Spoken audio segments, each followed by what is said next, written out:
Continuamos hoy, amigo oyente, nuestro recorrido por las páginas del Nuevo Testamento, y hoy en nuestro estudio del Evangelio según San Mateo pasamos a considerar los capítulos 5, 6 y 7, y llegamos así al primer discurso principal de Jesús que Mateo describe. Mateo describe tres de los discursos principales de Jesucristo. En los capítulos 5, 6 y 7 tenemos el Sermón del Monte. En el capítulo 13 está el discurso de las parábolas misteriosas. Y por último, en los capítulos 24 y 25, aparece el discurso del Monte de los Olivos. El Sermón del Monte es el manifiesto del Rey. Luego, el discurso de las parábolas de misterio da la dirección que tomará el reino de los cielos después del rechazo de Jesús. Y por último, el discurso del Monte de los Olivos es profético y mira al futuro hacia el fin del mundo. Al considerar el Evangelio de Mateo hay que tener presente que este Evangelio no hace ningún esfuerzo por darnos un relato cronológico de la vida de Cristo. Presenta a Jesús en su Evangelio como Rey y sigue un plan que es una moción para presentar al Rey y sus derechos reales ante la nación de Israel. Y es importante que observemos eso. Si perdemos esta presentación en Mateo, perdemos el propósito de este Evangelio. Ahora el tema del capítulo 5 es el Sermón del Monte, las relaciones entre los súbditos del reino y la ley. El Sermón del Monte, que aparece en los capítulos 5, 6 y 7 de Mateo, sin duda fue predicado en muchas ocasiones.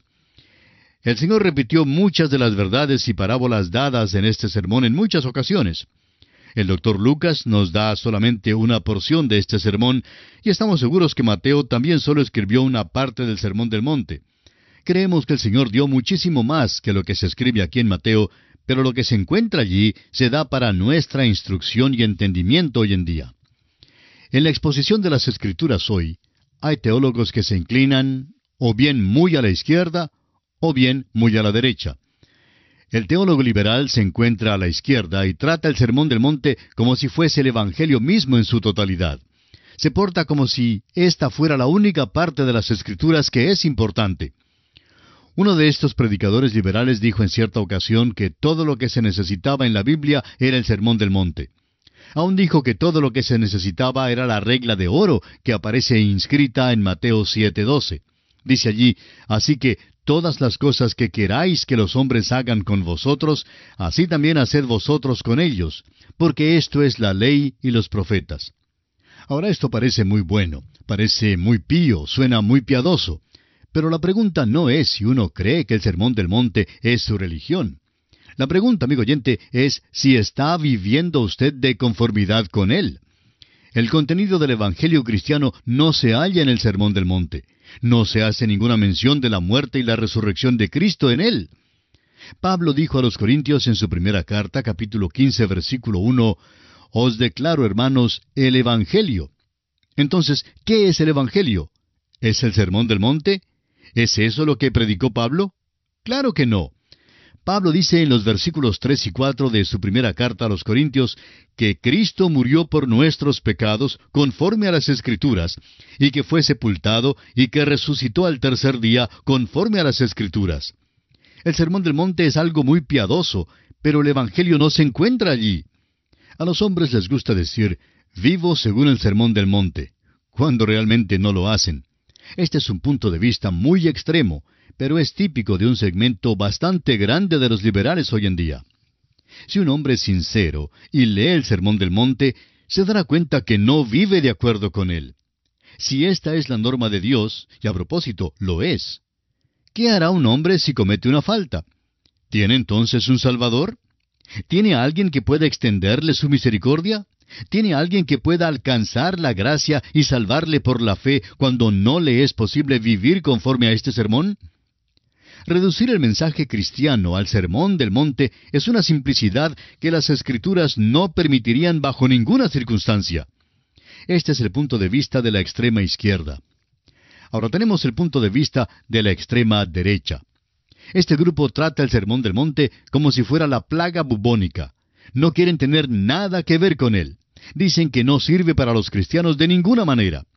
Este grupo se conoce como hiperdispensacionalistas. Ahora no nos entienda mal, amigo oyente. Somos dispensacionalistas, pero no somos hiperdispensacionalistas. El Sermón del Monte tiene significado para nosotros hoy, pero no creemos que sea necesario repetirlo en un servicio de edificación cada domingo por la mañana. Es trágico de veras dárselo a un hombre no regenerado como una norma de conducta y decirle que si vive de conformidad con este sermón es cristiano. El Sermón del Monte es la ley elevada a un grado más alto que lo que los hombres pueden alcanzar. Al hombre no le es posible, por su propia fuerza, cumplir la ley del Antiguo Testamento. ¿Cómo, pues, puede guardar el Sermón del Monte, que es elevado a un grado aún más alto? También es correcto que el modo de funcionar para el vivir cristiano no se halla realmente en este pasaje, porque no enseña la verdad de vivir la vida cristiana por medio del poder del Espíritu Santo que mora en el creyente en Cristo. Considere usted lo que dice el apóstol Pablo en Romanos capítulo 5 versículos 1 al 5. Justificados pues por la fe, tenemos paz para con Dios por medio de nuestro Señor Jesucristo, por quien también tenemos entrada por la fe a esta gracia en la cual estamos firmes y nos gloriamos en la esperanza de la gloria de Dios. Y no solo esto, sino que también nos gloriamos en las tribulaciones, sabiendo que la tribulación produce paciencia, y la paciencia prueba, y la prueba esperanza, y la esperanza no avergüenza, porque el amor de Dios ha sido derramado en nuestros corazones por el Espíritu Santo que nos fue dado. No se encuentra contenido en el Sermón del Monte el ministerio del Espíritu Santo. Claro que contiene normas éticas y prácticas que no son contrarias al vivir cristiano. Y el hecho es que expresa la mente de Cristo, que también debe ser la mente del cristiano. Los grandes principios enunciados aquí son provechosos para que el cristiano los estudie y los aprenda, pero nunca puede alcanzar a cumplirlos por su propia fuerza. Tendrá que ir a otra parte para buscar el poder. Lo que tiene en el Sermón del Monte es una maravillosa bombilla eléctrica, pero no tiene el generador que produce el poder que dará la luz. El propósito principal del Sermón del Monte es el de presentar a los hombres la ley del reino. Hablamos acerca del rey en Mateo, el cual ha llegado para presentarse. Juan el Bautista fue su precursor, y el rey llamó a los discípulos para que le siguieran. Ahora proclama la ley del reino. Este es el manifiesto del rey y la declaración formal del príncipe de paz. Y es la ley. Será la ley de este mundo durante el milenio y luego encontrará su fruto completo. Cristo reinará en la tierra en persona y ejecutará cada palabra de ella. El Sermón del Monte por fin prevalecerá cuando venga Él, quien tiene el derecho de gobernar. Ahora, nos es inconcebible que cualquier hombre que le reconozca hoy como Señor desprecie este documento o se aparte de él. El cristiano que llama a Jesucristo su Señor buscará hacer lo que Él manda, pero solo puede obedecer por el poder del Espíritu Santo. Es peor que inútil imponer el Sermón del Monte a un mundo rebelde. Solo el Evangelio de la gracia de Dios puede lograr que los hombres obedezcan a Cristo, y fue dado para traer a los hombres a una obediencia a Dios. El Sermón del Monte necesita ser predicado para traer convicción a los corazones de los hombres. Este documento deja saber a los hombres que han pecado y revela que no hay justo y que todos están destituidos de la gloria de Dios. El cristiano puede tomar los principios enunciados en el Sermón del Monte y considerarlos a la luz de otras escrituras. Esto proveerá una perspectiva más amplia y un mejor entendimiento de la mente de Cristo. Por ejemplo, solo aquí se puede hallar la definición de Cristo del asesinato y adulterio. Cristo tomó 2 de los mandamientos y los elevó al máximo. No matarás, no cometerás adulterio. Así lo leemos en Éxodo 20, 13 y 14. Ahora, ¿son estos 2 los únicos que elevó al máximo? La respuesta parece ser obvia. Estos 2 son los únicos que se dan en Mateo. Al parecer, elevó cada mandamiento a un nivel mucho más elevado y menos posible de lograr. Si se pudiera decir en cuanto a la ley mosaica, por las obras de la ley nadie será justificado, según lo dice el apóstol Pablo en su carta a los Gálatas, capítulo 2, versículo 16, luego sería 10 veces más difícil que un hombre sea justificado por el Sermón del Monte. Un predicador que fue invitado en una ocasión a dar un mensaje breve en un almuerzo de unos hombres de negocio en la Cámara de Comercio, al llegar, se acercó a la mesa de los oradores donde se pararon algunos hablando. Un hombre bien vestido y de buen aspecto le dio la mano al predicador y empezó a tomar el nombre de Dios en vano y a hablar cosas profanas. Preguntó luego al predicador, ¿cuál es su engañifa? A lo cual él contestó que era predicador, y entonces quien había hablado primero comenzó a excusarse enseguida en cuanto a su habla. Siguió explicando que él era oficial de una cierta iglesia liberal, o sea, de aquellas que no prestan mucha atención a la palabra de Dios, y añadió que el Sermón del Monte era su religión. «Usted sí tiene una religión maravillosa», le dijo el predicador. «¿Cómo le va con el Sermón del Monte? ¿Lo está guardando?» A lo cual el interpelado contestó, «Bueno, trato de guardarlo». Luego el predicador preguntó, «¿Le importa si le doy un pequeño examen?». Como estuvo dispuesto a tomarlo, el predicador le dijo, «El Sermón del Monte dice que si se enoja contra su hermano, será culpable de juicio. ¿Puede guardar eso?». Aquel hombre pensó que bien podía guardar ese mandamiento porque nunca se enojaba lo suficiente para matar a alguien. Luego el predicador le dijo que si un hombre miraba a una mujer para codiciarla, ya era culpable de adulterio. «¿Qué le parece ese?», le preguntó. El hombre contestó, «Ay, eso sí me entramparía». «Pues sospecho que haya muchas cosas en el Sermón del Monte que le atraparían», contestó el predicador. «Al parecer, no está usted viviendo su religión. Si yo fuera usted», dijo para terminar el predicador, «cambiaría de religión y conseguiría una que tuviera buen éxito». Amigo oyente, muchas personas hoy en día son como aquel hombre. Dicen piadosamente que el Sermón del Monte es su religión, cuando en la realidad quieren decir que es un buen documento como una expresión buena que no los afecta de ninguna manera. Si este sermón es su religión, amigo oyente, mejor es que no deje de guardarlo. Si lo viola, se hallarán apuros. Sin embargo, si considera el Sermón del Monte de veras, le traerá al Salvador que murió por usted y por mí en la cruz del Calvario. Será la cosa más importante que jamás usted haya visto. Ahora, ¿fue dado en una sola ocasión el Sermón del Monte? Esta es una pregunta que se hace repetidas veces. Aquí en el Evangelio según San Mateo, evidentemente fue dado en una ocasión, y es considerada en Mateo capítulo 5 versículos 1 y 2. Sin embargo, Jesús repitió sus enseñanzas en muchas ocasiones, y le encontrará usted dando una parte del Sermón del Monte también en un llano. En el Evangelio según San Lucas, por ejemplo, capítulo 6, versículo 17, leemos, «Y descendió con ellos, y se detuvo en un lugar llano, en compañía de sus discípulos y de una gran multitud de gente de toda Judea, de Jerusalén y de la costa de Tiro y de Sidón, que había venido para oírle y para ser sanados de sus enfermedades». Note usted que dio las bienaventuranzas en esta ocasión. Hay una unidad en la narración en Mateo que verifica el reclamo de que el sermón fue dado en una ocasión. El propósito principal del Sermón del Monte es el de presentar a los hombres la ley del reino.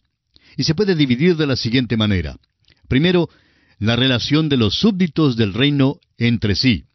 Mateo 5, 1 al 16.